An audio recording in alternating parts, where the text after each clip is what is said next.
Empezamos ahora la tercera jornada del ciclo de rehabilitación de casos prácticos en el Principado de Asturias y esta tarde tenemos dos casos sumamente interesantes. Sin más, pasamos a la primera charla, que corre a cargo de Marcos. Es un caso de rehabilitación energética. Hola, buenas tardes a todos. No sé si me estáis viendo la pantalla, creo que no. ¿Ahora? Sí. Vale.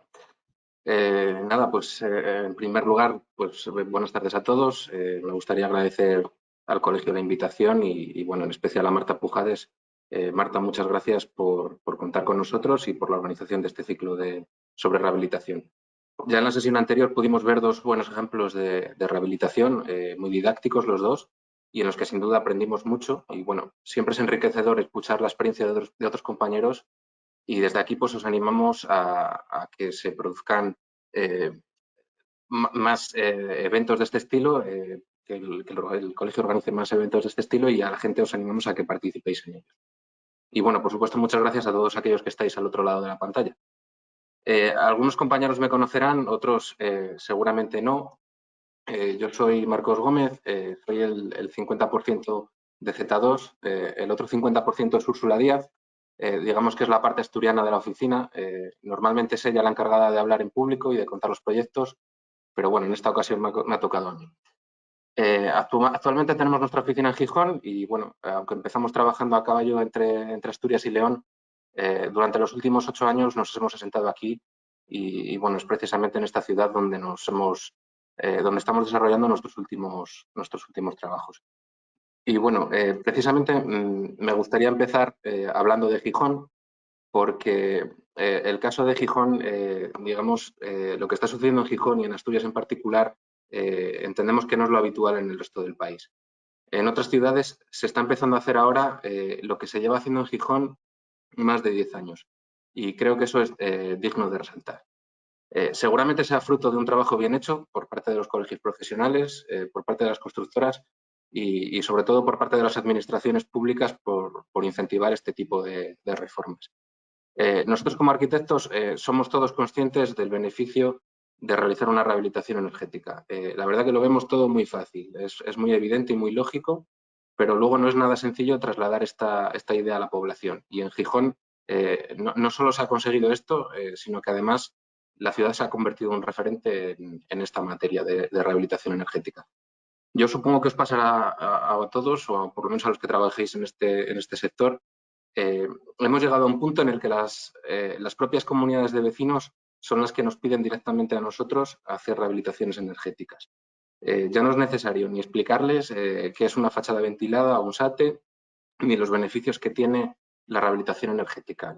Digamos que el boca a boca ha funcionado y bueno, todo el mundo conoce a alguien que ha hecho una intervención de este estilo y que está encantado. Y bueno, en fin, solo quería comentar esto porque bueno, a veces tiene que venir alguien de fuera a decir lo bueno y en este caso nosotros que hemos venido de fuera y yo en particular que soy de León, os aseguramos que este caso de Gijón es totalmente excepcional. Bueno, el edificio sobre el que venimos a hablar es este que podéis ver en la imagen. Se trata de una rehabilitación energética situada dentro del Plan Especial del Muro de San Lorenzo y ese hecho condicionó, como veremos más adelante, toda la intervención. La presentación la hemos estructurado en 3 partes. Vamos a seguir una línea cronológica o temporal. Empezaremos hablando del edificio existente y luego hablaremos de la fase de proyecto, continuaremos con el desarrollo constructivo y con la obra hasta llegar al resultado final. Para que os hagáis una idea, nuestros primeros contactos con la comunidad de propietarios fueron en el año 2010. El proyecto básico se definió en el año 2012, se presentó a supervisión municipal para valorar el plan del muro y el proyecto de ejecución finalmente se entregó en el año 2015. La obra se empezó en el año 2017 y se terminó en el año 2018. Pueden asustar un poco esos plazos, pero hay que pensar que detrás pues existe un trabajo muy importante de gestión. Hay una gestión muy importante a nivel de comunidad de propietarios, porque no es fácil poner de acuerdo a 45 vecinos. Hay un trabajo de gestión muy importante a nivel municipal, porque estaba dentro del plan del muro, y a su vez hay un trabajo muy importante en cuanto a gestión de tramitación de subvenciones específicas en este caso de rehabilitación energética, por, digamos, intentar hacer la obra más viable. La verdad sí es que estos plazos pues, nos vinieron bastante bien para poder desarrollar el proyecto con margen y esto nos permitió trabajar el proyecto con tiempo. Bueno, vamos a comenzar con la fase inicial, la del estudio previo. Supongo que muchos lo conoceréis, se trata de un edificio situado pues, en un lugar privilegiado, que es la primera línea de playa en la playa de San Lorenzo, concretamente en la escalera 12, y bueno, forma parte de un conjunto edificatorio de enormes dimensiones, que es este que veis aquí, que bueno, hace esquina junto con el edificio Palermo entre las calles Rufo García Rendueles, la calle Manso y la calle Aguado.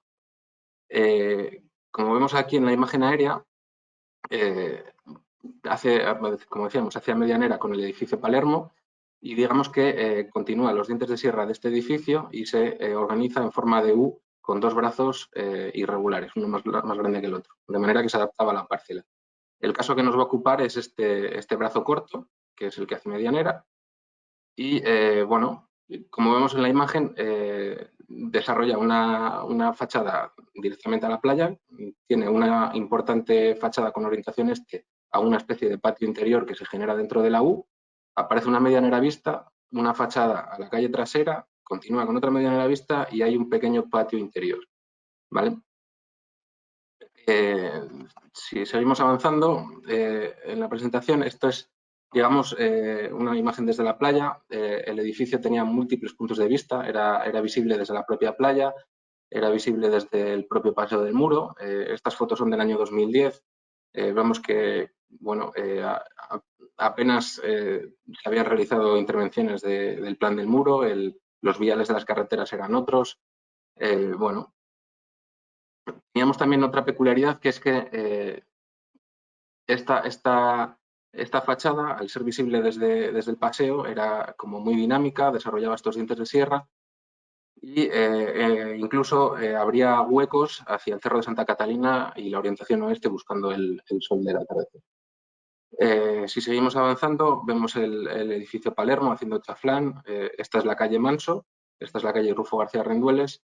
Y desde el principio nos llamó la atención el contraste tan grande que había entre la amplitud infinita de la fachada del mar y el carácter tan urbano que tenía esta calle Manso. Digamos que eran una calle muy estrecha en comparación con la altura de los edificios. Este es el proyecto original de Miguel Díaz Negrete y Enrique Álvarez Sala, del año 1966. La verdad es que apenas nos encontramos modificaciones con lo que tenían proyectado. La única diferencia apreciable es que en un principio los huecos del frente marítimo iban a ser terrazas, pero bueno, terminaron siendo absorbidos por los salones. Aquí en esta perspectiva veis bastante bien las intenciones de los arquitectos. Bueno, se ve claramente que la importancia de estos dientes de sierra que nos tocaba tratar. Otra curiosidad es que el edificio en origen tenía 10 plantas y bueno, finalmente tuvo 11. Cuando llegamos a este edificio, como digo, era el año 2010, no existía el informe de evaluación, esa figura no existía. Pero bueno, sí que realizamos un trabajo, pues como es lógico, de análisis de las patologías que mostraba el edificio y de sus sistemas constructivos. El edificio tenía dos tipologías de fachada, en lo que se refería a las fachadas que daban a la calle, y tenía una clara composición vertical. Los paños ciegos estaban resueltos con ladrillo caravista y las zonas de los huecos se resolvían con gresite, también los cantos de los forjados, ¿vale? Esto es la calle Manso y aquí en detalle podemos ver que ya empezaban a presentar algunos pequeños problemas en el encuentro con los cantos de los forjados. Aparecían algunas piezas desprendidas y bueno, el gresite no estaba demasiado mal, sí que había algún desprendimiento puntual o zonas un poco fisuradas, pero no estaba excesivamente dañado en lo que se refiere a adherencia. No se puede decir que hubiera una patología generalizada en el gresite. Aquí vemos un poco más en detalle pues, el tema de los cantos de los forjados y algo que a mí me llama mucho la atención, que es el mal endémico de los tendidos de telecomunicaciones por fachada. La fachada estaba ligeramente dañada en la zona inferior, en el encuentro con la entreplanta, que eran locales comerciales. Y vemos que ese desprendimiento posiblemente se generase incluso por las múltiples perforaciones de los instaladores de telecomunicaciones. Aquí todo el mundo pone su cable, pero ninguna empresa retira los que se han colocado previamente, con lo cual se van sumando cables y bueno, al final hay edificios que parecen servidores. Luego, evidentemente, estos tendidos, al ejecutar la fachada, pues serán ordenados y quedarán registrables tras la fachada ventilada. Esta ya es la fachada de la calle Rufo García Rendueles. Esto es el detalle de los voladizos. Tenían cierta degradación, pero bueno, en general el estado no era del todo malo. No existían riesgos de desprendimiento como sí que vemos que existían en el edificio Palermo, que ya tenía colocadas las redes de protección. Estos suelos en contacto con el exterior se aislaron en la propuesta, como veremos más adelante. Sí que estaban más castigadas las zonas altas de ladrillo. Digamos que este era un edificio muy expuesto, la exposición al viento era muy fuerte y bueno, estos ladrillos habían aguantado ya unos cuantos temporales. También vemos que tenía los perfiles auxiliares de colocación de andamios, me imagino que de la obra original, que estaban bastante degradados por la corrosión. Esta es una foto desde la terraza del edificio Palermo. Se ve un poco mejor la degradación del ladrillo, que casi en algunos puntos había llegado a consumir. Y esta es una foto del patio. El patio sí que estaba algo peor. Era un enfoscado pintado. Vemos claramente que el mortero estaba prácticamente en estado arenoso. Era arena, te la podías llevar con la mano. Y, bueno, como decimos, el mantenimiento había sido nulo. Otra peculiaridad que tenía es que las ventanas de la escalera no eran practicables y que además carecían de vierteaguas. O sea, nadie había limpiado el pollete de la ventana ni los vidrios por el exterior. Estas ventanas evidentemente se sustituyeron y se colocaron unas nuevas con rotura de puente térmico, Climalit y demás. Otro problema que tenía esta fachada, muy llamativo, es que por ella discurría una cometida de agua y el tendido, bueno, esa cometida del agua estaba muy mal aislada. Os podéis imaginar cómo llegaba el agua en verano a los niveles superiores y cómo llegaba en invierno. Además, bueno, tenía todo el tendido de instalaciones de gas, de saneamiento y, bueno, en definitiva, este es el edificio que nos encontramos. Y bueno, pasamos ahora no me quería extender mucho con el edificio existente, pasamos ahora a ver el gran condicionante del proyecto, que fue, como sabéis, el plan especial del muro de San Lorenzo. Bueno, este plan surgió a raíz de un concurso de ideas que lanzó el Ayuntamiento de Gijón en su día y que se hizo con la intención de tratar la fachada marítima de la playa. El proyecto ganador se plasmó en forma de un plan especial y se redactó en el año 2007. Este documento pues marcaba un poco una serie de condicionantes estéticos y muy precisos que bueno, definían un poco las actuaciones que se podían realizar y que a la vez subvencionaba las intervenciones de manera que se incentivaba a las comunidades de propietarios a que se animaran a realizar esas intervenciones. Esta foto es del año 2010, vemos que apenas habían realizado unas pocas intervenciones y bueno, ¿en qué consistía este plan? Esta es una imagen tipo resumen con la que les explicábamos a los vecinos en qué consistía el plan. Al final el plan perseguía esa imagen unitaria, como decimos, pero lo hacía mediante dos conceptos. Por un lado, buscaba una imagen de horizontalidad. A modo de resumen, diremos que se contemplaba un tratamiento unitario coincidiendo con los antepechos de las ventanas. Y el otro concepto que utilizaba era el del material. Se preveía el uso de vidrios reflectantes tipo Cool Light. Como sabéis, este es el tipo de vidrio que se usa habitualmente en muros cortina. Es un vidrio de control solar templado y en este caso pues no tenía emisión térmica, sino estética. También se contemplaban una serie de actuaciones para las medianeras vistas, para los áticos y se debían unificar galerías y los despieces de las ventanas.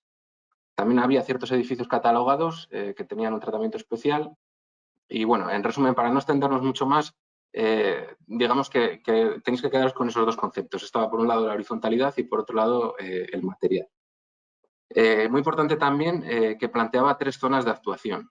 Dependiendo de la localización del edificio, el color del vidrio debía ser ocre, azul o verde. El ocre iba vinculado a la zona más histórica de la ciudad, a la zona del cerro. El azul iba vinculado a la zona central, más en relación con el mar. Y en nuestro caso el verde iba vinculado al Parque de Isabel la Católica. En este caso no teníamos terrazas ni galerías, pero sí que teníamos medianeras vistas y un ático que entraban dentro de ese plan. Sin embargo, como vemos en este esquema, la fachada de atrás, la de la calle Manso, quedaba fuera del plan. Digamos que solo estaban dentro del plan aquellas fachadas que eran visibles desde la playa. Y esta fachada trasera pues no entraba. Entonces ahí podíamos libremente optar por hacer una intervención similar a la delantera o hacer otra intervención, digamos, más libre o convencional. Así que, bueno, nos quedamos finalmente con este cuadro de actuaciones. Vemos que mayoritariamente estábamos dentro del plan del muro, pero teníamos otros 2 tipos de fachada, que eran la fachada de la calle Manso, que planteamos en una fachada cerámica y de composite, y la zona del patio y la medianera vista que se planteó en un SATI. Dentro del plan del muro se sustituyeron las ventanas, además actuamos, como dijimos antes, en los suelos en contacto con el exterior, se actuó en los áticos y en esta medianera vista que se puede ver aquí, en esta medianera vista. En la calle Manso, además de la fachada opaca, actuamos en las carpinterías y en la fachada del patio planteamos un SATE y sustituimos exclusivamente las carpinterías de la zona de la escalera. Al final, bueno, actuamos prácticamente en toda la envolvente, podíamos seguir perfectamente la famosa regla del rotulador, ¿no? Podíamos hacer un continuo de la envolvente térmica y digamos que solo nos quedó por actuar en las particiones horizontales superior e inferior y en la cubierta plana que tenía la.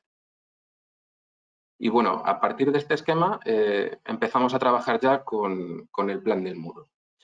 El plan del muro era una normativa, como decimos, muy compleja, muy farragosa y sinceramente parecía como muy encorsetada. Nuestras primeras imágenes a nivel de esquema eran una traslación literal de ese plan y eran algo parecido a lo que estáis viendo en la imagen. Entendíamos que casi obligatoriamente teníamos que hacer algo así. Pensábamos que apenas podíamos cambiar pues los colores del composite, poco más. Sin embargo, recuerdo que en esta fase de documentación inicial tuvimos alguna reunión con los técnicos municipales y, bueno, la verdad que nos animaron a buscar soluciones diferentes y un poco a reinterpretar las directrices del plan en la búsqueda de mejorar la imagen de la ciudad. En ese sentido, les estamos muy agradecidos. Cuando empezamos a trabajar, bueno, más en detalle, veíamos 2 cuestiones que nos preocupaban mucho. Una de ellas, y yo creo que llegó al punto de obsesionarnos, fue la importancia del alzado interior. Como vimos, el edificio tenía una forma de U, se generaba un gran patio y aparecía ese espacio, ese gran alzado interior que tenía mucha superficie de fachada. Y por otro lado, nos preocupaba mucho el comportamiento de los vidrios, porque bueno, al final estos vidrios son espejos y no es un material que se use de modo habitual y, bueno, teníamos ciertas dudas a nivel de comportamiento estético. Si mezclábamos estas dos preocupaciones, la del alzado largo y la del espejo, pues veíamos que el resultado era peor todavía, porque nos íbamos a encontrar con algo parecido a esto, que iba a ser un edificio que reflejase directamente el mismo conjunto edificatorio del que formaba parte.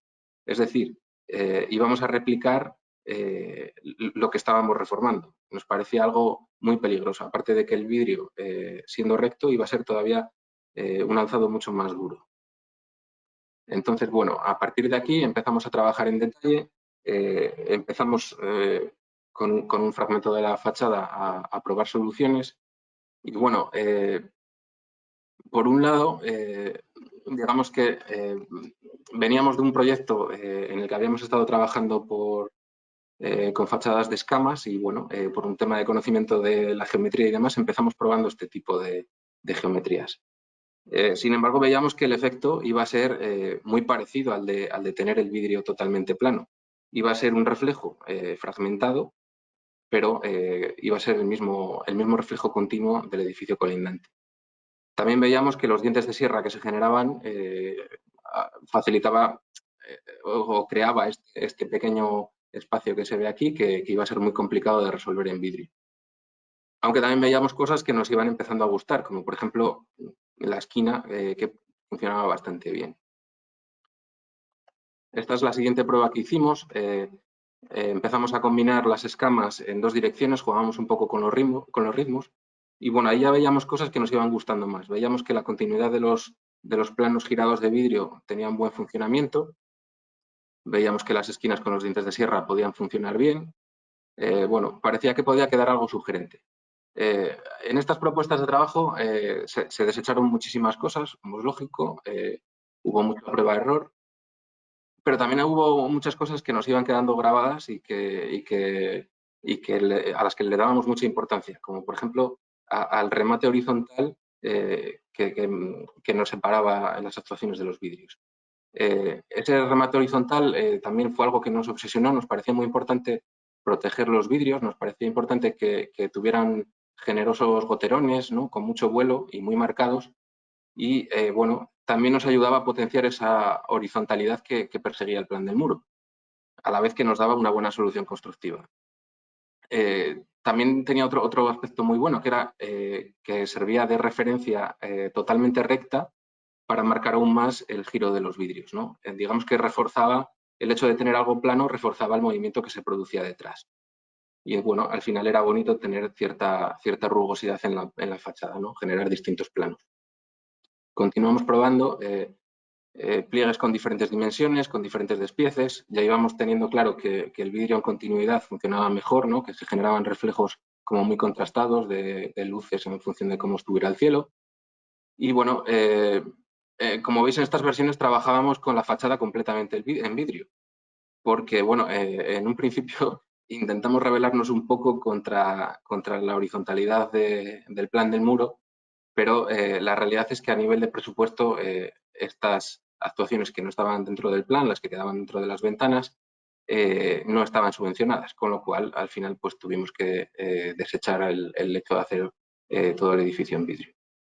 Seguimos probando diferentes propuestas, como digo, hubo mucho prueba-error y bueno, de este modo y a través de esta evolución llegamos a la propuesta que se presentó de proyecto básico, a nivel de proyecto básico. Como veis, pues aquí se repiten todos estos elementos que hemos visto en las propuestas anteriores de los remates horizontales y bueno, veíamos que además nos servía para rematar perfectamente los huecos en dinteles y en vierteagua. Planteamos unas carpinterías en tonos oscuros, en el mismo tono que ese remate horizontal. Esto es algo que repetimos mucho en el estudio porque bueno, nos parece que genera un efecto de profundidad en el muro y que marca mucho el hueco y entendíamos que bueno, que además los huecos suelen percibirse en tonos oscuros y que ayuda a que pase la carpintería desapercibida. Y luego, por otro lado, también generaba un cierto contraste con el blanco del panel composite y le daba a la fachada como mucha textura, ¿no?, diferentes planos. A ver, ciertamente la geometría nos gustaba, por la infografía podíamos intuir el resultado, pero teníamos muchas dudas sobre cómo se comportaría ese vidrio. Podíamos prever puntos de vista, las infografías las trabajamos muchísimo, pero el reflejo de los vidrios, los brillos que se iban a producir y demás eran muy difíciles de predecir. Cualquiera que haya trabajado con renderizados o con infografías sabe que los vidrios siempre son muy complicados. Nos imaginábamos que los pliegues iban a funcionar bien, ¿no?, que se reforzaría ese brillo, ese dinamismo, pero la realidad es que hasta que la obra no se ejecutó no estábamos completamente seguros del resultado que íbamos a tener. Esta es una planta ya de proyecto con un corte por los vidrios, una sección horizontal por los vidrios, por la zona opaca. Como veis, hubo un trabajo muy minucioso de replanteos. Había dos replanteos. Por un lado teníamos el replanteo del despiece habitual de fachada, el que se ve en los alzados, el de la proyección horizontal, Y luego, por otro lado, teníamos un replanteo perpendicular a la fachada existente, ¿no? Jugábamos con dos distancias o con dos líneas equidistantes y, bueno, íbamos generando encuentros cóncavos y convexos, pero digamos que siempre buscábamos que esos pliegues se relacionaran con los huecos importantes y, a su vez, que tuvieran cierta simetría o una simetría en las esquinas a 45 grados. Estos son los alzados.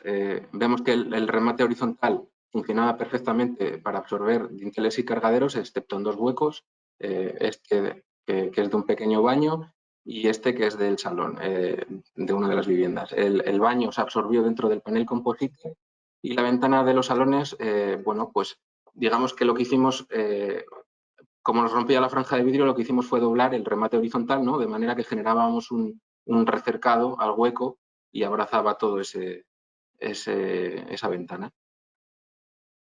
Estos son los alzados desarrollados. Aquí era fundamental hacer este plano pues para ver la relación en los dientes de sierra, sobre todo para definir el despiece de los paneles composite, porque al final buscábamos continuidad en la esquina y, bueno, debían ser piezas plegadas enterizas y necesitábamos de este plano para saber sus dimensiones. Este sería un detalle más de la zona más característica de la fachada, ¿no? del saliente. Bueno, es un esquema de funcionamiento. Aquí en la izquierda podéis ver un esquema de funcionamiento, ¿no? que fue lo que planteamos en proyecto y que finalmente se ejecutó algo muy parecido a esto. Al final, no fue un sistema muy diferente de cualquier otra fachada ventilada. Bueno, lo que hicimos fue colocar una serie de ménsulas a las que se fijaban unos perfiles verticales que tenían unos bulones y que, a su vez, permitían el cuelgue de unos bastidores de aluminio en los que estaba el vidrio fijado mediante silicón estructural. La única diferencia con cualquier sistema de recubrimiento de fachadas de los que se venía haciendo en el plan del muro es que nosotros jugábamos con esas dos distancias, de manera que generábamos esos pliegues. ¿Vale? A ver, aunque la geometría era muy compleja en la planta, pues al final el sistema era muy sencillo y eso era un poco lo que perseguíamos. Que no pareciera o que no fuera excesivamente complicado. Se utilizaron, como decíamos antes, vidrios templados Q-Light, como contemplaba el plan del muro, y, bueno, se opacificaron las caras internas en color blanco. Buscábamos clarear al máximo el tono verdoso, porque, como sabéis, la carta cromática de este tipo de vidrios de control solar es muy limitada, ¿no? Y en tonos verdes, la verdad que solo teníamos una tipología y, bueno, la única manera que teníamos de jugar con el color del vidrio era esa lámina de opacificado. Aunque, bueno, como veremos después, tampoco fue algo que tuviéramos excesivamente claro. Pasamos ya a la fachada de la calle Manso.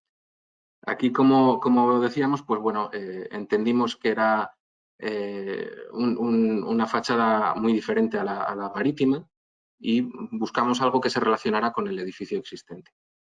Como decíamos antes, el vidrio reflectante podría haber sido también una opción aquí, pero desde el principio pues entendimos que no tenía mucho sentido jugar con una solución de plan del muro en una calle tan estrecha.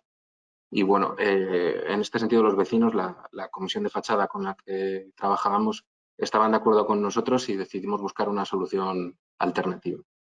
También hay que pensar que, al estar fuera del plan del muro, no tenía subvención y el vidrio reflectante, como sabéis, pues tiene un precio demasiado elevado y, en comparación con los materiales habituales de fachadas ventiladas, pues no tenía mucho sentido usar ese tipo de vidrio. Planteamos una fachada ventilada de perfil continuo oculto, con piezas de 30 centímetros, un poco por facilitar el replanteo. Digamos que en el interior, o sea, de la fachada cerámica, solo teníamos estas zonas periféricas, y en el interior del recercado que hacíamos, del gran recercado que hacíamos en los huecos, jugábamos con panel composite. A nosotros nos gustaba la idea de que fueran dos fachadas muy diferentes. Desde el principio lo entendimos como un edificio a dos caras, pero, bueno, por otro lado, tenía que relacionarse un poco con la fachada del plan del muro. Al final, la albardilla de cubierta iba a ser continua y íbamos a tener dos medianeras, como vimos antes, vistas, en las que se tocaban en esquina esos dos planos. Entonces, bueno, entendimos que esta relación debía producirse, aunque fueran muy diferentes, y lo solucionamos pues utilizando elementos comunes. Si en la fachada de vidrio teníamos ese remate horizontal tan marcado, aquí ese mismo remate horizontal nos iba a servir para hacer ese recercado, ese gran recercado que nos agrupaba los huecos. Que en la fachada de vidrio teníamos horizontalidad, pues bueno, aquí jugábamos a que los composites nos dieran esa pequeña horizontalidad. Y bueno, aunque digamos son fachadas muy diferentes, en el fondo guardaban algo de relación. También tenía cierta rugosidad, cierta profundidad. No tenían nada que ver, pero a la vez no desdecían, al tocarse, no desdecían la una de la otra. Esto es un poco más en detalle por los tres tipos de cortes que tenemos. Teníamos fachada cerámica, sección horizontal por los huecos con panel composite y la zona central con exclusivamente composite. Esto es el patio. Aquí, bueno, planteamos un SATE de 80 milímetros. Como decíamos, se sustituyeron las carpinterías en las zonas comunes y, bueno, aquí en un principio planteamos hacer una fachada ventilada porque, bueno, debido a la cantidad de instalaciones que tenía, entendíamos que podía ser una buena solución para ocultarlas. Al final, bueno, por un tema meramente presupuestario, optamos por el SATE. Lo que sí que hicimos fue cajear la cometida del agua, la dejamos totalmente oculta, aislada y registrable. Y bueno, aprovechando la intervención también se renovaron ciertas instalaciones como las de saneamiento y demás. Estas son las fachadas de los áticos, donde teníamos, por imposición del plan del muro, que actuar con panel composite de aluminio y donde también se sustituyeron las carpinterías. Y bueno, llegamos a la obra. Aquí quiero decir que, bueno, desde el principio tuvimos todo el apoyo de la constructora, que en este caso fue García Rama, y que en lugar de poner en duda nuestras ideas, desde un principio entendieron que el proyecto era diferente, que no era el habitual y que necesitaba un poco de implicación especial. También creo que intuían que el resultado podía ser bueno y la verdad que se volcaron en conseguirlo. En este sentido, les estamos muy agradecidos por esa implicación.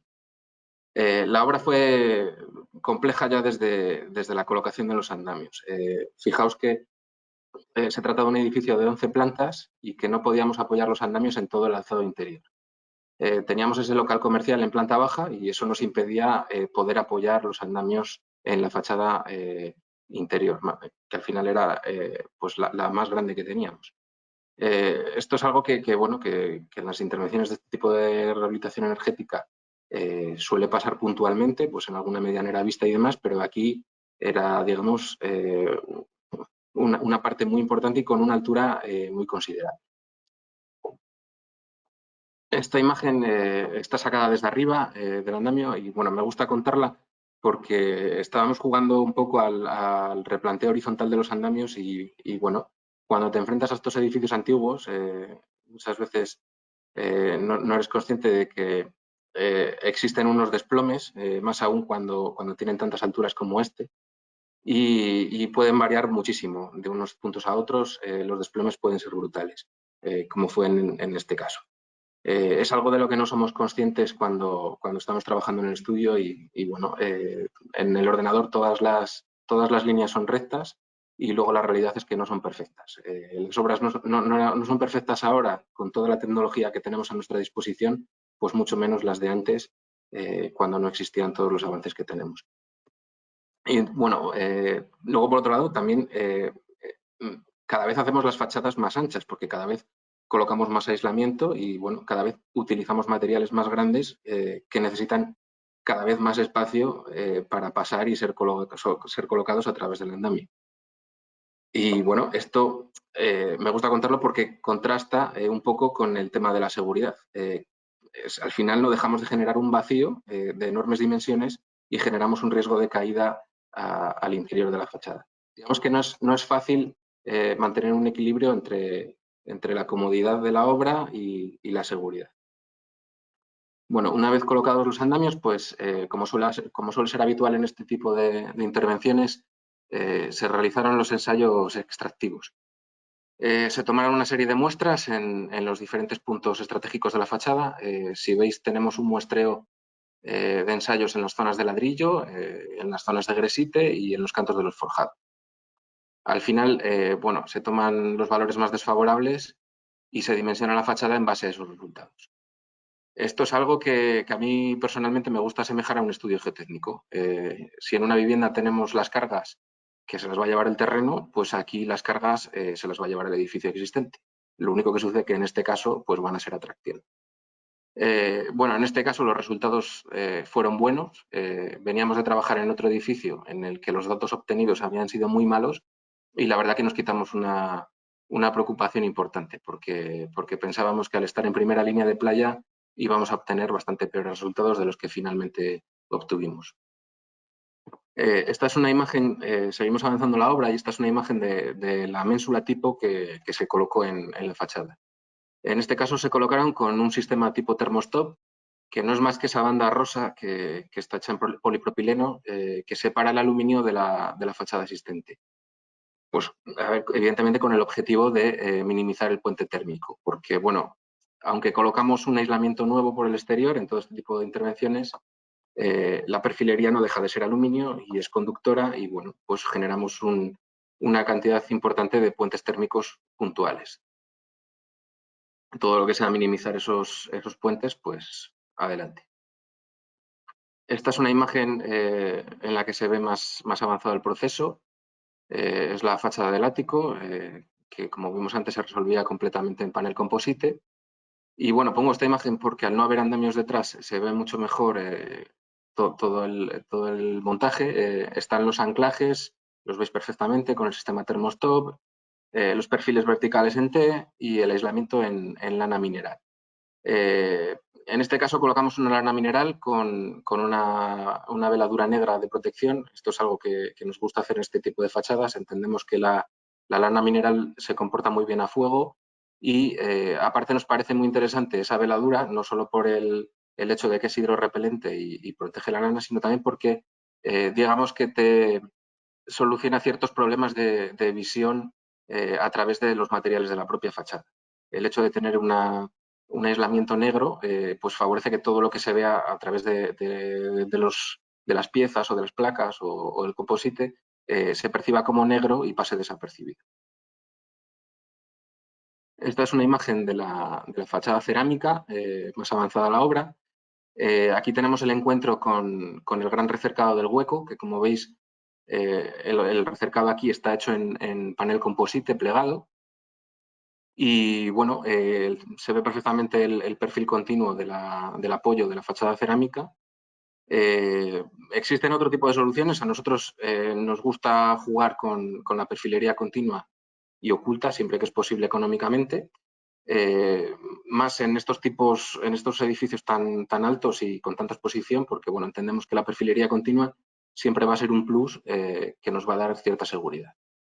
Como veis también, la perfilería en aquellos puntos en los que se puede ver se pintó totalmente de negro para evitar los reflejos indeseados del aluminio.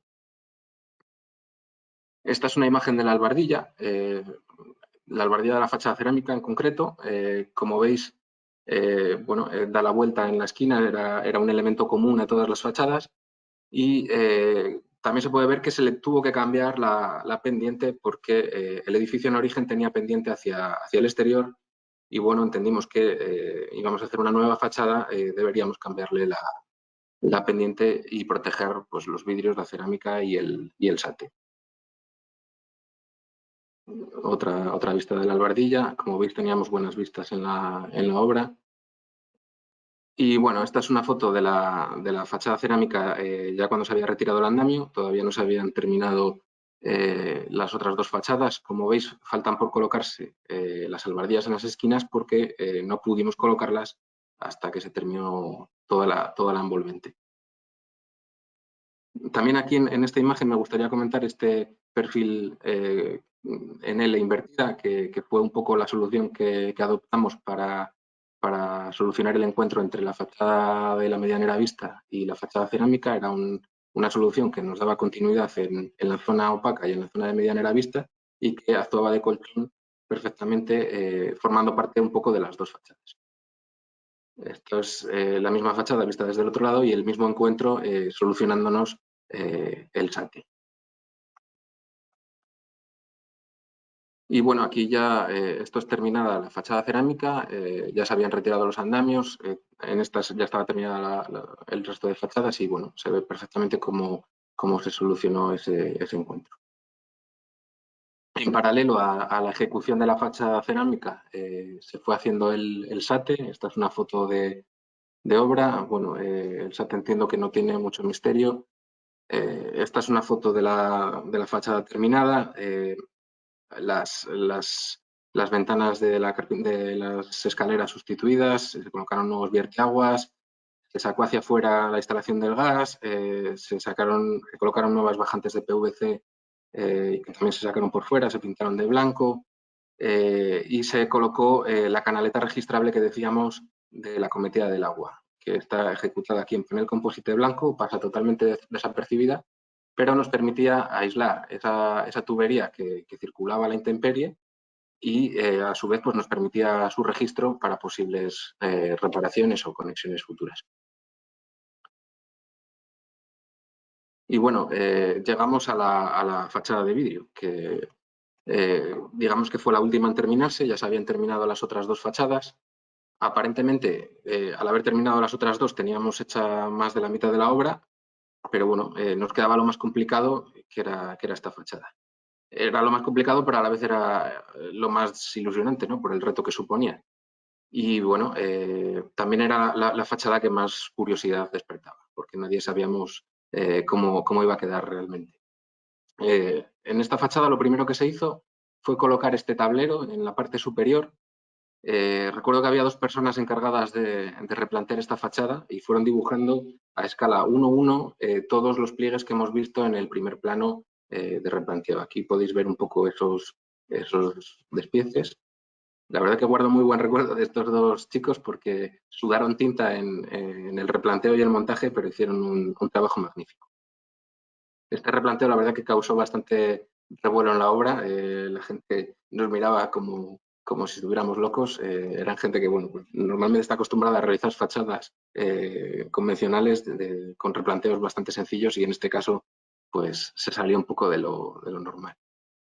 Esta es una foto del siguiente paso. Aquí ya vemos las cuerdas perfectamente coincidiendo con el replanteo que teníamos en la planta superior.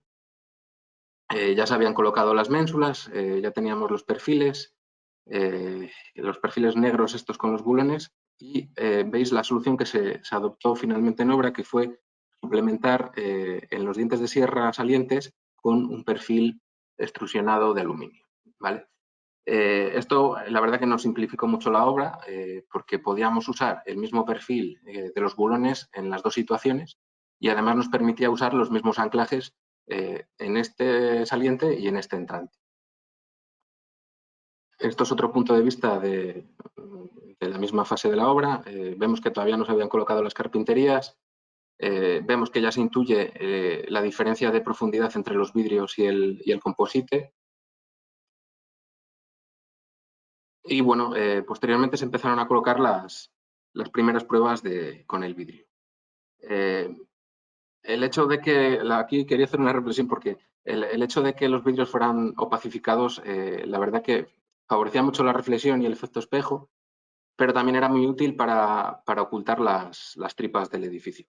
Y digo esto porque nosotros en un principio valoramos opciones pues, como el uso de vidrios serigrafiados o incluso valoramos mantener el vidrio totalmente transparente. Pero bueno, al final, por muy limpia que sea la ejecución de una fachada ventilada, siempre habrá encuentros difíciles y más aún en edificios existentes donde tienes que adaptarte a lo que tienes, al paso de instalaciones y demás. Y bueno, poniendo todo esto en la balanza, al final, digamos que optamos por opacificar ese vidrio. Esta es una foto más avanzada de la obra. Aquí vemos el famoso remate horizontal, que bueno, en un principio se planteaba como el que hemos visto en la fachada cerámica en panel composite, pero finalmente fue sustituido por una solución de un panel autoportante de aluminio con celdillas hexagonales que, bueno, al final funcionaba como un tablero rígido, tenía cierta estabilidad y se fijaba esa perfilería vertical que hemos visto antes, a esos tubos blancos. Y, bueno, digamos que fue la solución idónea para resolver este tipo de este encuentro. Se planteó totalmente independiente del vidrio. El vidrio y el panel no se tocan. Permitía la ventilación y la evacuación del agua a través de ello. Y la gran ventaja de usar este panel fue la planeidad. Si hubiésemos hecho esto en composite, hubiera sido muy difícil obtener un plano totalmente perfecto y plano, además de que tenía que ser visible desde arriba y desde abajo. Esto, con la perfección geométrica de los vidrios, era muy importante porque al más mínimo fallo que tuviera ese perfil se iba a notar. Otra ventaja que tenía este panel es que nos permitía forrarlo, suplementarlo, solaparlo. Como estaba hecho de aluminio, no íbamos a tener nunca problemas de par galvánico ni demás. Tenía 20 milímetros y se suplementó con otros 20 en la parte inferior, con una L, que nos resolvía el goteón. Esto al final nos daba un espesor de 40 milímetros, pero realmente era falso, eran 2. Y generaba una especie de sombra, favorecía que el vidrio estuviera como metido dentro, pero sin llegar a ver su final. Y bueno, protegía el agua protegía la fachada del agua de escorrentía y nos generaba esa pequeña sombra, esa línea horizontal que nos ayudaba a remarcar los pliegues y demás. Y bueno, el uso de este material la verdad que fue fundamental para el avance de la obra. Esta es otra imagen de la obra ya más avanzada. Aquí, bueno, voy a volver hasta atrás primero porque aquí quiero decir que, si os acordáis en el esquema de montaje, estos vidrios se colgaban. Eso implicaba que primero tuviéramos que colocar el remate inferior de abajo, posteriormente colocar los vidrios con sus bastidores y no podíamos colocar, como veis aquí, el remate superior hasta que estuvieran colocados. Esto también nos impedía colocar el composite que venía inmediatamente superior, con lo cual el sistema era muy sencillo, pero era muy estricto en cuanto a montaje. Bueno, ya viendo un poco más avanzada la obra, vemos que al final el andamio se iba convirtiendo en una especie de sala de espejos o en el interior de un caleidoscopio. Íbamos intuyendo que el efecto podría ser bueno, pero bueno, la realidad es que de momento solo nos reflejaba el andamio. Íbamos buscando un poco las zonas abiertas dentro del andamio en las que no tuvieran red para ir viendo el efecto de los reflejos. Y bueno, llegó el día en el que por fin se quitaron los andamios de los niveles superiores y bueno, empezamos a ver esos reflejos, el comportamiento del vidrio. Bueno, la verdad que recuerdo que estábamos en la parte superior del andamio y bueno, bajamos inmediatamente a ver el efecto desde la calle con los 2 chicos que habían estado montando la fachada. Esta imagen que veis ahora, la verdad que nos gusta mucho porque define ese momento en el que empiezas a ver el resultado final de todo aquello que ha estado tapado detrás de las lonas. Estos 2 chicos lo definían como el efecto sorpresa y la verdad que lo que íbamos viendo pues nos iba gustando. Esta es una foto del patio interior desde la cubierta del local en planta baja. Solo aquí ahora ya no se puede acceder, solo se podía acceder durante la obra. Y bueno, vemos perfectamente cómo se ha ido diluyendo el reflejo del edificio existente y que si no hubiésemos realizado este tipo de pliegues habríamos tenido aquí directamente un espejo del edificio que estaba justo enfrente. Esta es una imagen del hueco del salón aquel que veíamos que era totalmente diferente, en el que dimos la vuelta al recercado, o sea, al remate horizontal formando el recercado. Y bueno, estas ya son fotos del resultado final. Esta es un poco su relación con el paseo marítimo. Veíamos que, a ver, el resultado, lo que obtenía era una imagen en la que el vidrio se cambiaba continuamente de color. Los vidrios en esta imagen, por ejemplo, se ven como muy claros, pero bueno, en esta otra, dependiendo del cielo, se ven más oscuros. Aquí vemos cómo se diluye el reflejo del edificio colindante. Bueno, la verdad que la fachada, pues bueno, generaba un cierto dinamismo que bueno, potenciaba aquel movimiento que tenía el edificio existente y que, bueno, en función de cómo le incide la luz a ese faceteado, pues vamos viendo diferentes brillos, diferentes reflejos. Entendemos que es muy dinámica. Más puntos de vista, con más cielos, más reflejos. Una imagen más frontal, otra más en escorzo. Y bueno, una gran parte del éxito que ha tenido esta fachada yo creo que estaba en el detalle, ¿no? La vemos continuamente en redes sociales y demás. Vemos que funciona muy bien en detalle con los diferentes tonos resaltados en función del giro de los pliegues. Bueno, en función de la luz, cómo cambia. Y esta es una imagen que la verdad que nos gusta mucho porque se genera ese efecto de caleidoscopio que se produce cuando el edificio se refleja a sí mismo, que es un poco debido a la geometría de los dientes de sierra del edificio original, pero que se ha potenciado pues, gracias a esos pliegues que hemos visto que nos ayudan a generar esa fachada. Y bueno, ya para terminar, comentar que el edificio fue presentado por la constructora al premio de las Plomadas de Plata, donde se obtuvo un doble reconocimiento.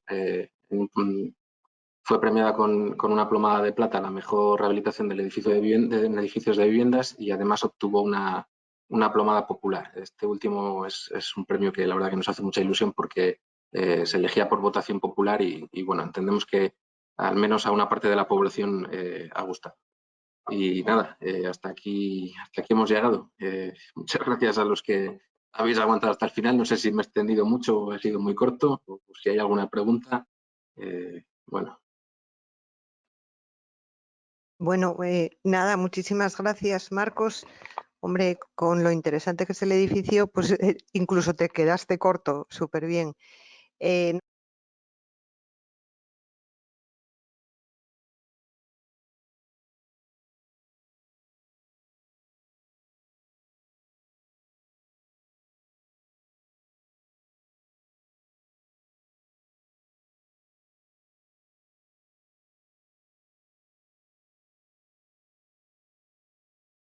Perdona, es que no os oía. No se me oyó, nada de nada. Bueno, darte las gracias. Sí. Sí, porque fue, bueno, súper interesante y yo creo que a todos nos gustó muchísimo, tanto la exposición como evidentemente el edificio. Es un éxito y bueno, daros la enhorabuena. Y lo que no sé si hay alguna pregunta, si algún compañero quiere hacer alguna pregunta. Si no hay ninguna, pues... Sí, y tenemos una sí. pregunta, Paula quería hacer una pregunta, Paula Fernández. Pues venga. Buenas tardes, soy Paula Fernández. Bueno, primero darte las gracias como vocal de formación por participar en este ciclo. Creo que la charla ha sido muy interesante, el edificio es precioso. Yo soy de Gijón y además paso por ahí habitualmente y la verdad es que es muy bonito los reflejos que hace y ver los cambios del edificio a lo largo del día. Y me ha parecido una charla interesantísima. En todo caso, tendría un par de dudas que plantearos. Una duda es, se ve, por ejemplo, en esa imagen que tienes colgada, que hay alguna ventana que abre de forma oscilobatiente, que parece que no tiene una apertura batiente total. Esas ventanas... ¿cómo se plantea la limpieza de las ventanas? ¿O todas tienen una apertura? ¿Todas son...? Sí, son todas batientes.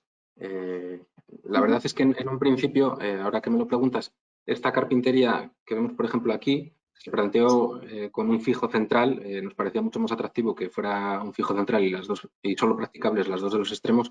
Al final se hicieron practicables todas para cumplir un poco las exigencias de limpieza. No solo son oscilobatientes todas. Vale. Y otra pregunta, ¿habéis tenido algún problema con los herrajes? Os lo pregunto porque en algunos de los edificios del muro, a pesar de que los herrajes tuviesen fuesen para ambientes marinos, ¿vale? Ha habido problemas en cuanto a la oxidación de los herrajes por culpa del ambiente marino, ¿no? Que produce como una especie de costra en la zona del herraje de la ventana que en un momento dado no permite cerrar y abrir correctamente la ventana, ¿no? Entonces os pregunto si a vosotros os ha pasado, si habéis tenido algún problema de este tipo. Aquí, de momento, que yo sepa, problemas con herrajes no hemos tenido. Lo que sí que te diré es que cuando se hizo la obra, son 45 vecinos con muchísimas ventanas, pues fue muy complicado el tema de ajustar todas las ventanas y que hubo bastante preocupación entre los vecinos con eso porque, bueno, digamos que la exposición de estas ventanas es brutal. Hubo que ponerles, en algunos casos, en las hojas más grandes, hubo que poner algún tipo de refuerzo. Uh-huh. Y otra cosa, a nivel de limpieza de la fachada, ¿habéis previsto algún sistema para limpiar la fachada? Sí, a ver, en un principio planteamos la típica góndola que bueno, hemos visto en algunas de las otras fachadas del plan. En fases iniciales las mantuvimos y luego las suprimimos porque al final la realidad es que en las góndolas se generan muchos problemas y no se suelen usar. O sea, el hecho de tener la góndola no implica que limpies la fachada. Entonces, al final, lo que se hace en estos casos y lo que previmos fue colocar una serie de anclajes en los áticos para trabajos verticales. Uh-huh. Vale. Vale. Bueno, y por último, la pieza horizontal que enmarca el vidrio, el culite, ¿no os obligaron a hacerla con una sección determinada? Lo digo porque yo creo que en alguna de las zonas del muro, por ejemplo en la zona del náutico, por ahí, obligaban a poner en un ala de avión. O sea, esa pieza tenía que tener forma de ala de avión. Yo pensé que en las otras partes también tenían que tener una sección determinada, pero bueno, veo que no. No, a ver, el plan del muro no obligaba a utilizar un determinado perfil. El plan del muro obligaba a que esos antepechos fueran continuos y de vidrio, pero tú podías resolverlos como quisieras. De hecho, ya te digo que estuvimos incluso planteando la posibilidad de que fueran vidrios totalmente transparentes que rompieran con toda lo que hay generalizado en el muro. Nosotros decidimos resolverlo así. Podríamos haberlo hecho de otra manera, pero no estábamos obligados a hacerlo de otra manera. No, sí, me parece precioso. Pues nada, pues muchísimas gracias y bueno, parte nada más.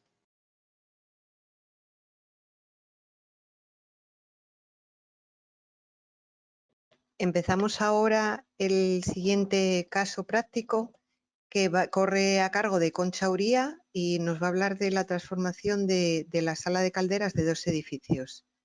Concha, cuando quieras. Bueno, buenas tardes a todos. Quiero agradecer al colegio el que nos haya invitado a participar en este ciclo sobre rehabilitación y muy especialmente a ti, Marta, también por tu implicación y porque bueno, te hayas acordado de las instalaciones, ¿no? De las salas de calderas. Bueno, para quien no me conozca, yo soy Concha Uría, soy arquitecto y siempre digo lo mismo, soy un arquitecto que trabaja rodeada de ingenieros porque aunque sí que trabajé al inicio como arquitecto fundamentalmente de empresa promotora, desde hace ya unos años estoy en la empresa familiar que fundó mi abuelo y luego desarrolló mi padre y ahora lleva mi hermano. Mi padre siempre quiso que yo fuese ingeniero industrial, me parecía horroroso el tema de las instalaciones. Yo tenía muy claro la vocación y bueno, ahora no es que me parezcan tan horrorosas, pero digamos que las llevo desde el punto de vista de un arquitecto, ¿no? Bueno, vamos un poco a hablar de la transformación y de la rehabilitación de 2 salas de calderas.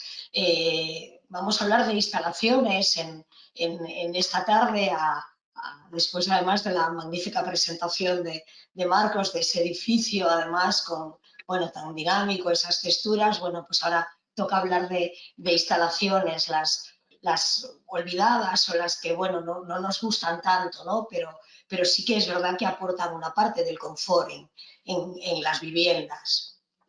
Las instalaciones, además, avanzan o cambian muy rápidamente, con lo cual es difícil estar constantemente al día. Es un campo muy especializado que solemos dejar en manos de ingenieros, pero yo estoy convencida que desde la visión global de un arquitecto no debemos de saber al detalle todo y al milímetro cómo funcionan, pero sí que tenemos que tener un número gordo, una visión general de las instalaciones y sobre todo de lo que ocupan las instalaciones en nuestros edificios, porque las instalaciones ocupan mucho espacio y cada vez van a ocupar más espacio. Luego veremos, os enseñaré un pequeño ejemplo al final de la presentación.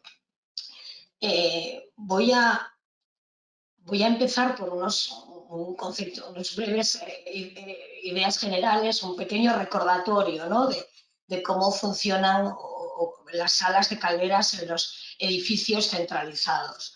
Digamos que hay dos tipos o dos variantes de instalaciones centralizadas. Es la sala de calderas en un edificio centralizado, puede estar en la parte de abajo o en la parte superior del edificio, y digamos que hay dos maneras de distribuir esa instalación a las viviendas. Una que son las instalaciones verticales por columnas, que son las que unen, son las más antiguas, las que vemos en el caso A, y son las que tienen unidas el radiador del salón del primero con el salón del segundo, con el del tercero, ¿no? Por eso se llama por columnas, digamos que sale por montantes o columnas la distribución de esa instalación. Y el caso B es la distribución horizontal, que es la que llamamos por anillos, ¿no? Sube un montante principal y de ese montante se distribuye en horizontal a la entrada de cada vivienda, y digamos que están unidos todos los radiadores de la vivienda. El caso A, por columnas, para medir el consumo de cada vivienda, es donde se instalan los repartidores de costes, que es este dispositivo que hay aquí, que se debe de instalar en cada radiador, y lo que hace es repartir un poco el consumo, ¿no? En el caso B, que es el de anillos, se coloca un contador a la entrada de la vivienda. Aproximadamente hasta el año 1980-82, lo habitual es esta distribución de la calefacción en los edificios, y ya a partir de los años 80 es cuando se empezó a hacer la distribución horizontal. Otro breve recordatorio, dado que vamos a hablar de instalaciones y además de instalaciones híbridas, pues es un poco lo que son energías y lo que son sistemas, ¿no? Energías renovables es la biomasa. La biomasa es una energía que puede ser con pellets, con hueso de aceituna, con astilla. La geotermia, que es la que viene de la tierra, ¿no? Y esa que se extrae, que se aprovecha el calor latente que hay en el terreno. La energía solar, que es la que nos da el sol, y la eólica, ¿no? De los vientos. Y estas energías renovables lo que se traducen es en sistemas renovables, que es lo que nosotros, digamos, colocamos en nuestros edificios. Tenemos la cogeneración. La cogeneración es a través de una energía primaria, como puede ser el gas natural. Lo que hace es aprovechamos los gases de esa combustión, los hacemos pasar por una turbina y transformamos una energía mecánica en energía eléctrica. Eso es una cogeneración. La bomba de calor lo que hace es que mediante la compresión y expansión de un refrigerante, que puede ser agua o gas, lo que hace es transporta calor, y de eso es lo que nos aprovechamos para calefactar o refrigerar nuestros edificios. Puede ser una aerotermia, que es cuando es aire-agua, es decir, se combina o intercambia con aire, aerotermia, o una geotermia, que es agua-agua, porque intercambia con el agua que bueno, hacemos circular por el terreno, ya sea en disposición mediante pozos o en horizontal. Luego tenemos la energía solar fotovoltaica, que es la que aprovechamos la energía solar para producir electricidad.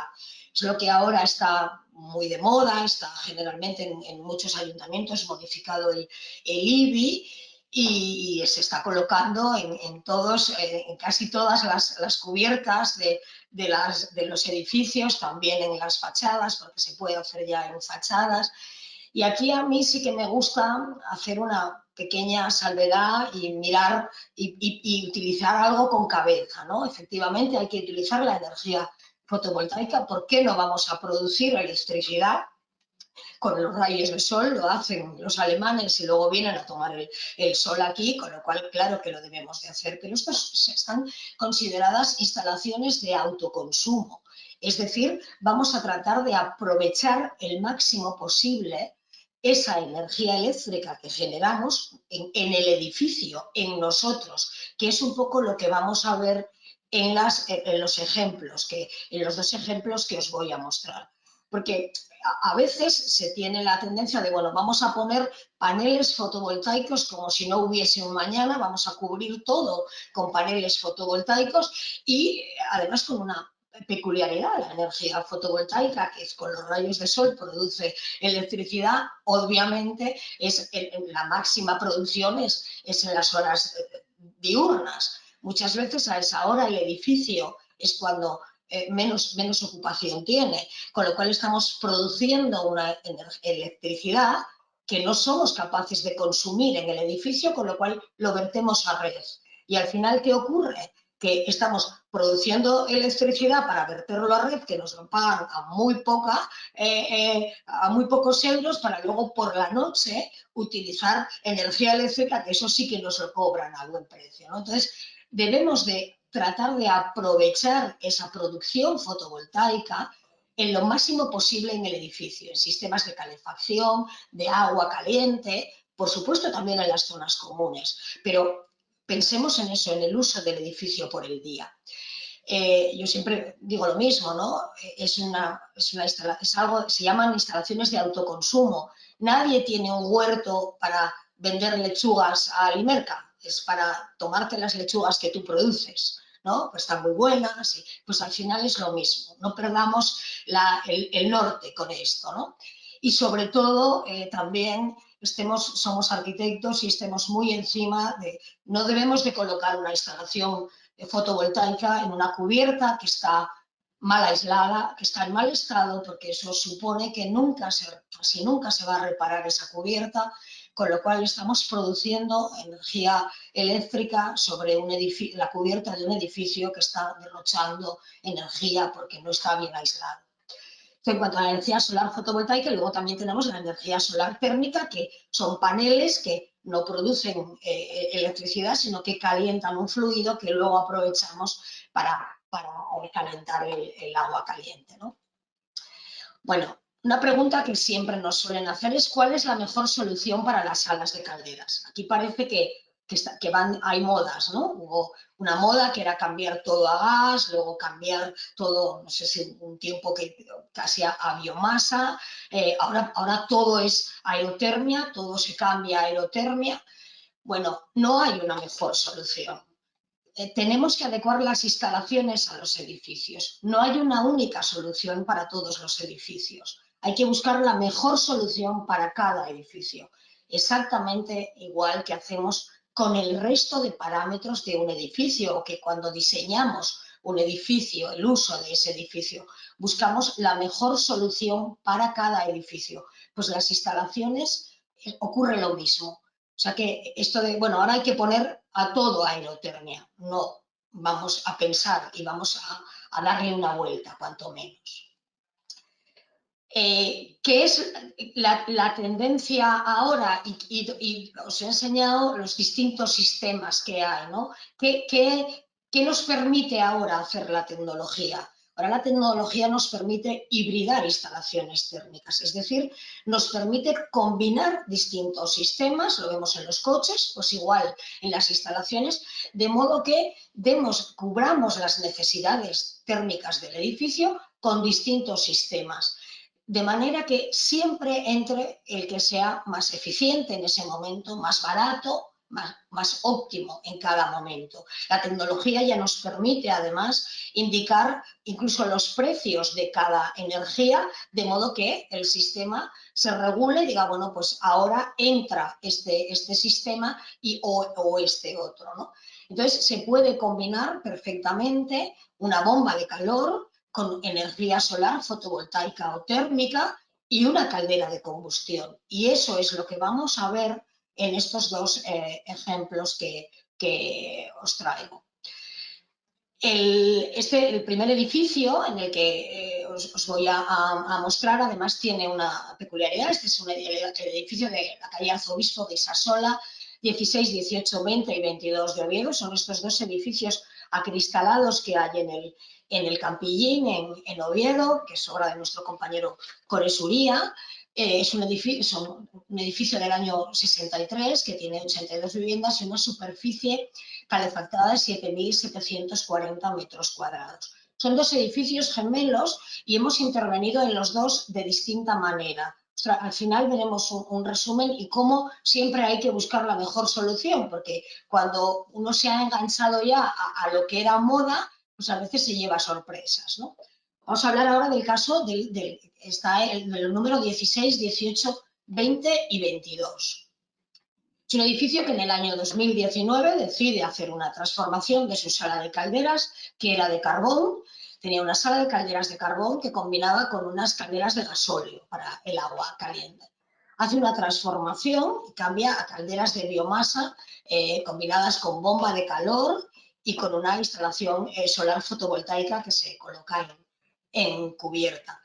Estas fotos que veis aquí son fotos de esa sala de calderas. Luego veremos más fotos del otro edificio, y la verdad es que a veces cuando vemos las salas de calderas de los edificios nos preguntamos si los usuarios saben sobre qué duermen, ¿no? Porque muchas veces pensamos que pasa poco, ¿no? Este es un plano del estado actual, del estado anterior, ¿no? de esa sala de calderas. Tenía, bueno, aquí la sala, aquí tenía la carbonera, que es aquello que hemos visto en la foto que luego veremos. Tenía un foso para pluviales, tenía un aljibe sin uso. Bueno, era un espacio bastante amplio, aunque bastante angosto para entrar, también luego veremos. Y se transforma en una sala de calderas de biomasa hibridada con una bomba de calor, ¿no? Aquí vemos las 5 calderas de biomasa que se instalan en serie, de modo que primero entra una, luego, digamos, va como en secuencia, ¿no? Dependiendo de la demanda, va entrando una, otra, 3, 4, 5.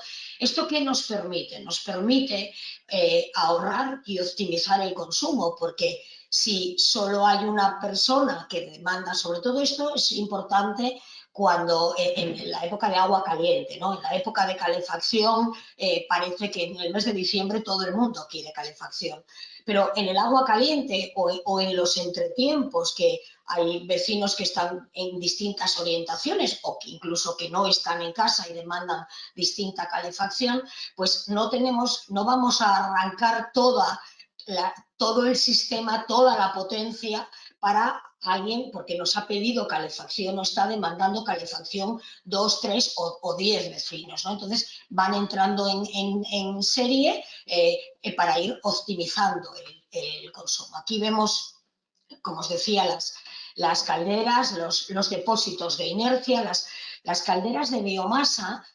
La manera de optimizar su rendimiento es que trabajen contra depósitos de inercia, es decir, lo que penaliza mucho el rendimiento de las calderas de biomasa es que estén arrancando y parando constantemente, con lo cual siempre se hacen trabajar contra un depósito de inercia es el que calienta ese agua y solo en determinados momentos se vuelve a arrancar la caldera. Este es el silo, donde se acopia la biomasa, se acopia por el mismo sistema o por el mismo hueco que entraba el carbón, es siempre un acopio neumático.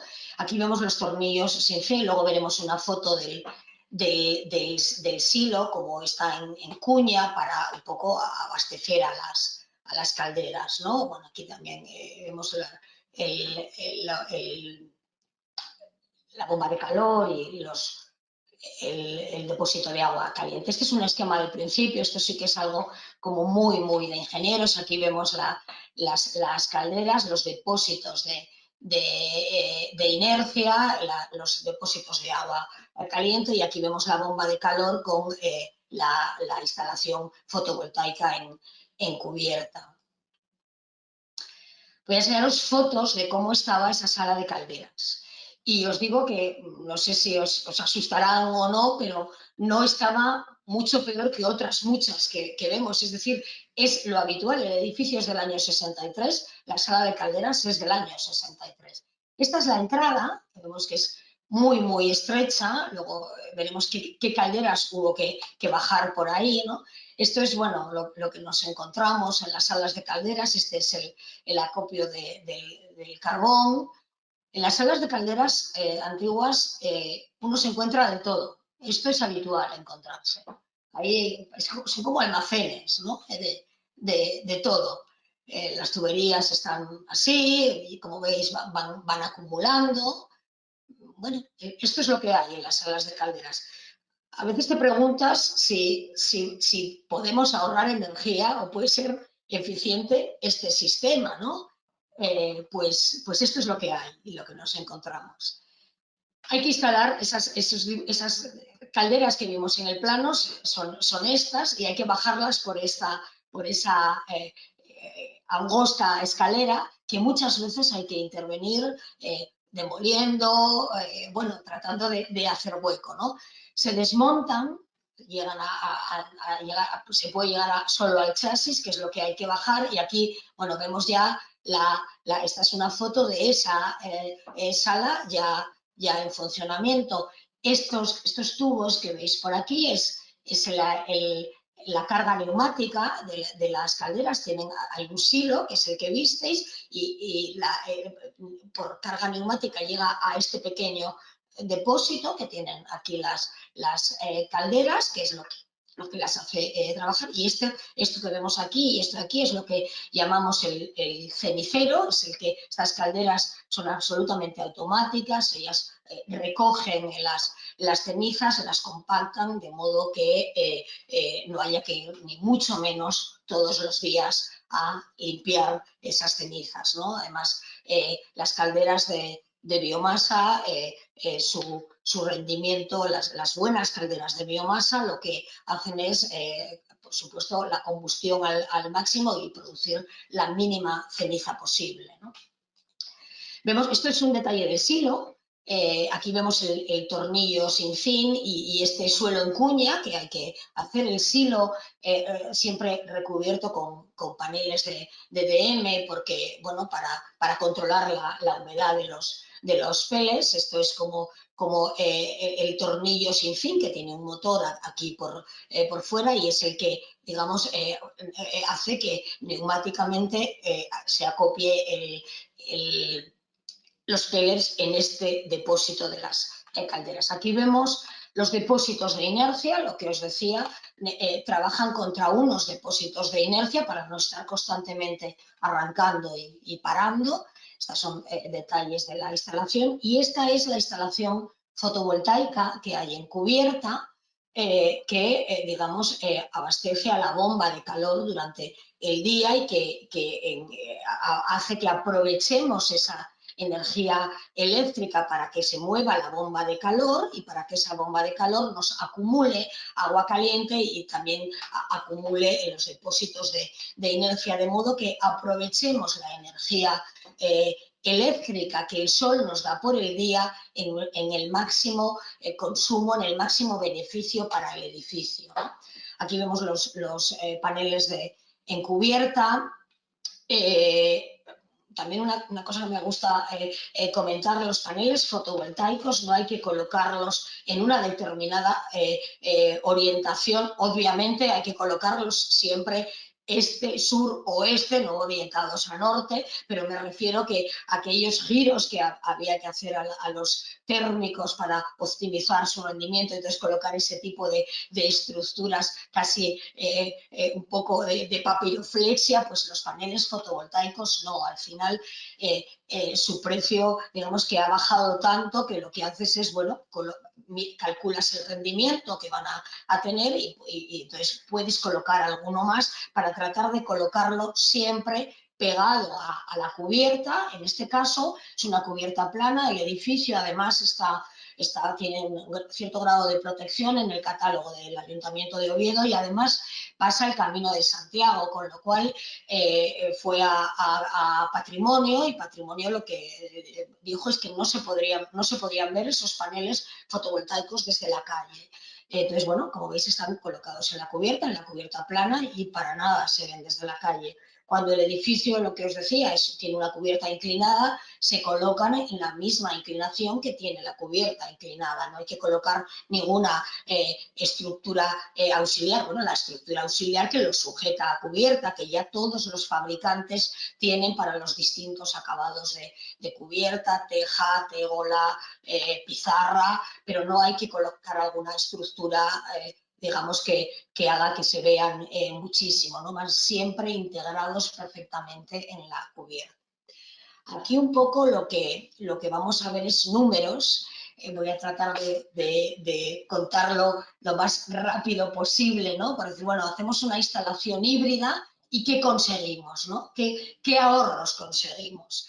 Bueno, pues lo que conseguimos es que vamos a ver lo que consumía este edificio antes del 2018, la intervención se hace en el 2020 y vamos a ver cómo ha ido cambiando, como todos sabemos se ha cambiado, se han modificado esos precios de la energía y cómo cuando haces el estudio de la rentabilidad luego cambia porque la energía, el precio de la energía cambia, todos lo oímos todos los días, ¿no? En las noticias.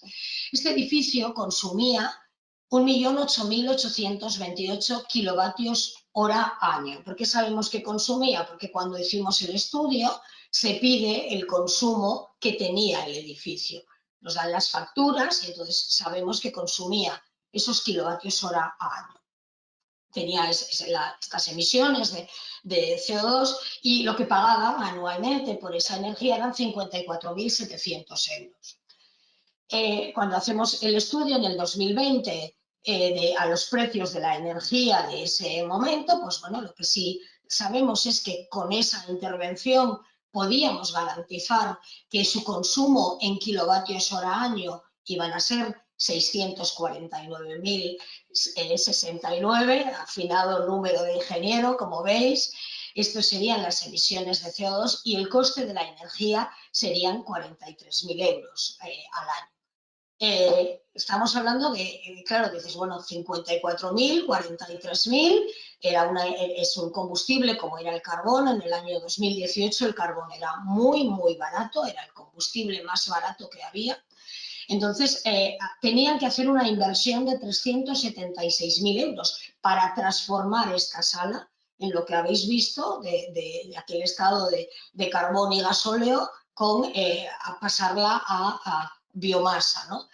Y el precio de esa, o sea, la inversión era de 376.000 euros.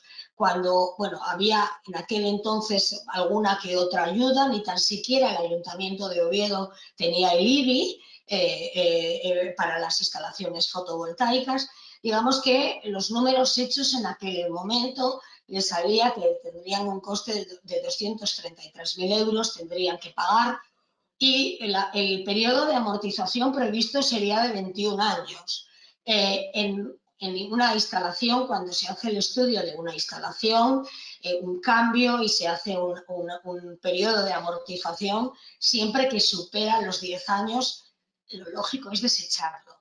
Porque, como os decía, las instalaciones cambian mucho, mejoran mucho, se mueven muchísimo, y aunque las garantías de las calderas pueden funcionar 20 y 25 años, más que las garantías, que decir, una caldera puede funcionar sin ningún problema 20, 25 años, claro, decir que la amortización es de 21 años, pues vamos, es que ni una hipoteca, ¿no? Entonces, bueno, sí que ya se preveía que iba a haber más ayudas, y aún así la comunidad decide, porque está muy concienciada con las energías renovables, que quiere hacer el cambio a biomasa instalando paneles fotovoltaicos. Mientras llegan los permisos, las licencias, ya os digo que es un edificio que está en el Camino de Santiago, mientras llega toda la burocracia, las cosas cambian con respecto al coste de la energía, ¿no? Entonces, si os decía que en el año antes del 2022 gastaban, o sea, consumían en kilovatios hora 1.008.000, a partir del 2022 el coste de esa energía, el carbón, empezó a subir muchísimo. Ya no eran esos 54.000, sino serían 118.000 euros el carbón, y el gasóleo, recordar que también tenían gasóleo, ¿no? El consumo iba a ser en kilovatios hora, sería el mismo. También había subido la biomasa, no tanto como el gasóleo y el carbón, pero sí que había subido. ¿Y qué pasa? Que la inversión era la misma, pero ya hay muchas más ayudas y subvenciones. El Ayuntamiento de Oviedo ya bonifica el IBI en el 50%, ya aparecen los fondos Next Generation. ¿Y qué pasa? Que esa inversión de 376.000 euros, con todas esas subvenciones, se convierte en 137.000. Y con el precio de la energía que tendrían y el que tendrán, esa amortización ya pasa a 3 años y medio, poco más. Fijaros en qué poco espacio de tiempo cambia de un combustible a otro, de cómo se mueve, cómo fluctúan los precios de la energía. Por eso hay que estudiar cada caso y hay que estudiarlo muy bien, no decir, no, ahora lo que está de moda es esto, ¿no? Os enseñaba este edificio porque hay una peculiaridad, como os decía al principio, son dos edificios gemelos que tienen parecidas orientaciones y en el que hemos intervenido en los dos. Este primer edificio, el edificio 1 de gas, que es el de Arzobispo de Isasola 10, 12, 14... 10, 12, 14, no, 8, 10, 12, 14, porque este es el 16, 18, 20 y 22. El edificio 1, que es este, es un edificio que tiene gas, tiene solo gas porque hace muchos años, cuando estaba de moda y cuando determinadas empresas comercializadoras financiaban la transformación de salas de calderas, por supuesto a gas, porque vendían gas, pues hicieron la transformación a gas. Luego esa caldera de gas se estropeó, creo recordar que en el año 2016, 2017, y ya solo podían hacer un cambio a gas. ¿Por qué? Porque ya no tenían espacio para cualquier otro combustible. Luego colocaron una caldera mucho más eficiente y es una caldera de gas. Esos edificios que, como os digo, tienen parecidas orientaciones, tienen el mismo número de viviendas, tienen el mismo rango de consumo, cuando en el año 2017, 2018, 2019, 2020 pagaban más o menos lo mismo de energía, porque el gas era tan barato que era lo mismo, ¿no? Consumían los mismos kilovatios hora, pero bueno, pagaban igual. Pero en el año 2021 aparece una peculiaridad, y es que el gas empieza a subir. Y empieza a subir, todos lo sabemos, de modo que en diciembre del 2021, dos edificios que casi pagaban lo mismo, el edificio 1 pagó 16.156 euros por su calefacción y agua caliente, y el edificio 2, que tenía hecha esa transformación ya acababa de hacer la transformación, pagó 5.324 euros, porque utilizaba un combustible que no había subido tanto, con una instalación que estaba hibridada con una fotovoltaica. Aquí un poco os he hecho, son unos pequeños barras, unos comparativos de consumo, de cuánto hubiesen pagado con y sin cambio, ¿no? En la barra negra tenemos si no hubiesen cambiado lo que hubiesen pagado de energía con carbón, con aquellos kilovatios que consumían cada año. Y aquí tenemos lo que realmente pagaron, ¿no?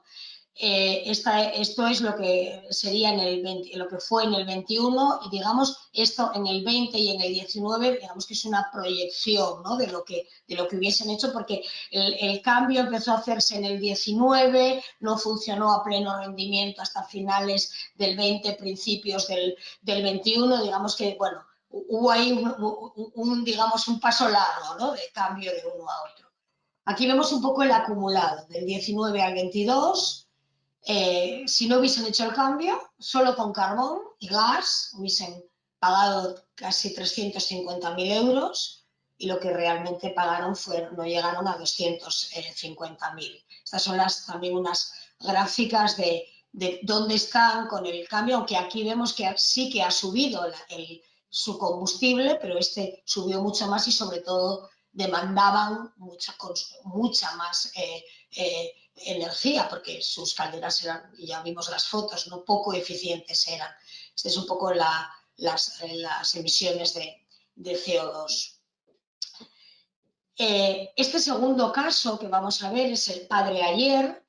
Este es un edificio que bueno, está en la zona de Vallovín. Es este edificio que vemos aquí, es del año 78, son 52 viviendas. Y aquí la transformación es, vemos que era un edificio que tenía gasóleo, y estas son fotos de esa sala de calderas, ¿no? de cómo estaba. Bueno, veis que el acumular en las salas de calderas es como el trastero, ¿no? Allí va todo normalmente, ¿no? Bueno, pues estas es unas calderas de gasóleo, y hacen una transformación a una caldera de gas combinada con una bomba de calor que vemos aquí, y con una instalación solar fotovoltaica que tienen en cubierta, ¿no? Vemos un poco la diferencia. Este es el cambio, ¿no? de cómo estaba a cómo está, a cómo deben de estar las salas de calderas. Las salas de calderas deben de estar así, como estamos viéndolas así. A veces, yo no sé, claro, si os acordáis cómo estaban antes los garajes de coches, ¿no? Era una cosa, había grasa por todos sitios, era una cosa tremenda. Ahora cuando vamos a un garaje como está, ¿no? Pues las salas de calderas es lo mismo. ¿Por qué no van a estar así? Deben de estar así. Y esto es lo que las hace que funcionen óptimamente, ¿no? No esto. Aquí vemos un plano de esta sala. Era una sala bastante amplia. Este es el plano ya del estado reformado. La única diferencia que había es que no tenía vestíbulo de independencia. Era una sala amplia, pero no tan amplia como para instalar biomasa. Además, no podíamos instalar el silo, no se podía, luego había problemas para acopiar para la carga de ese silo. Entonces, bueno, ahí se fue a una instalación de gas, como os digo, un cambio a gas, ¿no? Este es el esquema de principio. Aquí vemos las calderas y el depósito de agua caliente, y aquí la bomba de calor con la fotovoltaica en cubierta. Y bueno, aunque aquí la entrada, como veis, era mucho más amplia, no era aquello tan angosto que veíamos en Arzobispo de Isasola, sí que es verdad que la sala no permitía el cambio a biomasa, no podíamos instalar un silo de biomasa. Aún así, en esa transformación que vemos aquí, ¿no? Esta sala se hizo el cambio en septiembre, se hizo durante el verano y bueno, el consumo de energía primaria anual que tenían era de 666.000 kilovatios hora. Después de la transformación, lo que desde septiembre hasta ahora, lo que llevamos de 2023, ya ha terminado la temporada de calefacción y ahora es cuando realmente empiezan a sacar rendimiento a esa fotovoltaica para el agua caliente. Bueno, pues ahora lo que han consumido hasta ahora son 482.000 kilovatios. Es decir, un cambio de gasoil a gas, no, como vemos, podemos ahorrar y podemos ahorrar mucha energía, ¿no? Por eso lo que os decía, que no siempre hay que ir a un único sistema, no siempre hay que ir a solo renovable. Hemos hibridado, tenemos un sistema renovable. Me vais a permitir que en lugar de fotos vamos a hacer pasar un vídeo rápido de esa transformación de la sala de calderas, ¿no? Porque, bueno, yo creo que va a ser más ameno que ir enseñando fotos, que al final, bueno, no deja de ser una sala. Bueno, lo que normalmente hacemos cuando hacemos una transformación de una sala de calderas es, digamos, instalar un sistema auxiliar, porque la instalación, el edificio no puede quedar desabastecido, ¿no? Aunque estos cambios se suelen hacer en verano, se pueden hacer también en invierno colocando una caldera auxiliar para la calefacción, pero ya sea verano o invierno, lo que siempre hay que dar al edificio es el agua caliente, ¿no? Luego se colocan sistemas auxiliares para abastecer. Uy, a ver si me deja salir y un segundo. Bueno, se colocan sistemas auxiliares, como os decía, para dar servicio al edificio. Y bueno, ya casi para terminar, os traigo aquí, os decía que las instalaciones ocupan mucho espacio y cada vez van a ocupar más espacio. Esta foto que vemos aquí es la unidad exterior de una bomba de calor. Esta es en la feria de Frankfurt, creo que fue en marzo. O sea, es como el último grito, ¿no? Lo último que viene. Bueno, pues por cómo son los refrigerantes que hay que utilizar ahora para digamos, bueno, para la protección del medio ambiente, por el aislamiento acústico que tienen que tener estas unidades exteriores. Esta unidad exterior que vemos aquí, y además aquí con una foto de un humano, que os digo que más o menos mide 1,73, para que veamos, ¿no?, un poco la perspectiva. Esta es la unidad exterior de una bomba de calor de 18 kilovatios de potencia. Es para una vivienda unifamiliar grande, bueno, podríamos de 400, 500 metros. Esa es la unidad exterior que tendremos que poner en una aerotermia, en una unifamiliar, y es lo que está viniendo, es lo que viene por los gases refrigerantes que hay que utilizar, por los aislamientos acústicos. Para tener un poco idea de cuántas tendría que colocar de estas, en Padre Ayer, esta última instalación que vimos de cambio de gas con fotovoltaica, si toda esa demanda del edificio la diésemos con bomba de calor, necesitaríamos 31 unidades exteriores como esta. Un edificio entre medianeras. ¿Dónde vamos a poner 31 unidades exteriores de este tamaño? Con la hibridación que os he presentado, necesitaríamos 2 unidades exteriores. Por eso es fundamental saber qué ocupan las instalaciones, que ocupan mucho espacio. Yo recuerdo que tuve un buen profesor de climatización en la Escuela de Valencia, y él nos decía no tenéis que saber vida y milagros de las instalaciones, pero tenéis que saber lo que ocupan, el número gordo que ocupan, porque ocupan espacio y si no, o no caben o sobra espacio. Si os sobra espacio, mal proyecto habéis hecho. Y si no caben, un problema tenemos. Entonces, cuando ahora se habla de, bueno, vamos todo a bomba de calor, vamos, pues de estos tamaños estamos hablando. Por eso, esto que suelo repetir en otros foros, cuando tienes que hablar, sobre todo con ingenieros, les tienes que recordar la importancia del aislamiento, la importancia de cubrir bien el edificio, de arropar el edificio. Aquí, afortunadamente, estoy entre compañeros y creo que todos lo tenemos clarísimo, pero es importantísimo que los edificios demanden muy poco para poder dar esas instalaciones que necesitan de menos tamaño, porque estamos hablando de estas dimensiones.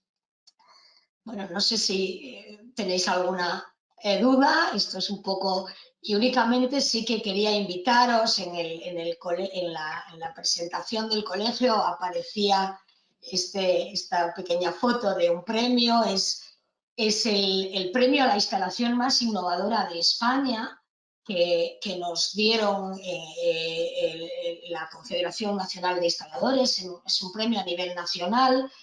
Y bueno, nos hizo especial ilusión porque lo dan, bueno, gente experta y que sabe, y porque además es un premio para toda España y está en Asturias y hasta diciembre de 2023, que es cuando fallará el siguiente. La instalación más innovadora de España está en Asturias y bueno, yo siempre digo a mis compañeros que están invitados a conocerla y que estaré encantadísima de enseñársela. Así que, bueno, muchas gracias. No sé si tenéis alguna duda. Bueno, Concha, muchísimas gracias también, súper interesante.